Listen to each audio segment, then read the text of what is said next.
प्राचीन दंतकथाओं में एक कथा यह आती है, किसी गांव के किनारे एक टापू पर एक सन्यासी रहा करते थे। उनके बारे में यह कहा जाता था कि वह सब कुछ जानते और भविष्य के बारे में बताते हैं तथा सभी गांववासी अपनी अपनी समस्या लेकर उनके पास जाते रहते थे। सन्यासी भी उनकी समस्या का समाधान जिस प्रकार संभव हो पाता मदद करते थे। उसी गांव में 2 बालक अच्छे मित्र थे और साथ ही विद्याध्ययन करते थे। बाल्यावस्था जीवन की सभी श्रेष्ठ अवस्थाओं में से एक है और शरारत के बिना यह अवस्था अधूरी सी लगती है।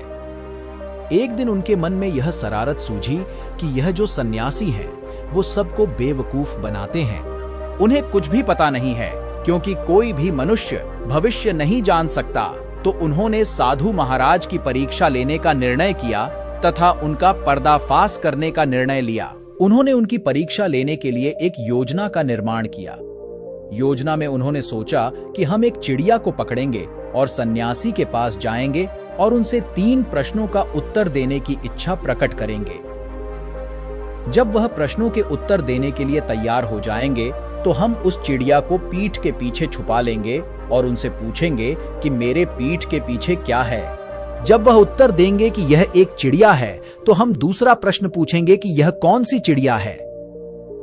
तब वह कहेंगे कि यह एक गौरैया है और इस बात में कोई शंका नहीं है कि यह एक गौरैया है। और फिर हम तीसरा प्रश्न पूछेंगे कि यह जीवित है या मृत। यदि वह जीवित कहेंगे तो हम इसे वहीं पीठ के पीछे हाथों से दबाकर मारे देंगे और यदि मृत कहेंगे तो इसे जीवित ही रहने देंगे। इस प्रकार सन्यासी की कई भी बात झूठी सिद्ध हो जाएगी और हम यह बात सारे गांव में बताकर उनका उपहास करेंगे। ऐसी योजना का निर्माण कर वे दोनों टापू की ओर बढ़े। वहां पहुंचकर उन्होंने सन्यासी को अपनी बात बताई कि हम आपसे 3 प्रश्नों के उत्तर जानना चाहते हैं। सन्यासी ने उन्हें कहा कि जितना संभव हो सके मैं प्रयास करूंगा और उन बालकों ने अपने प्रश्नों को पूछना प्रारंभ किया। प्रथम प्रश्न, मेरे पीठ के पीछे क्या है? साधु महाराज ने उत्तर दिया कि कोई चिड़िया है।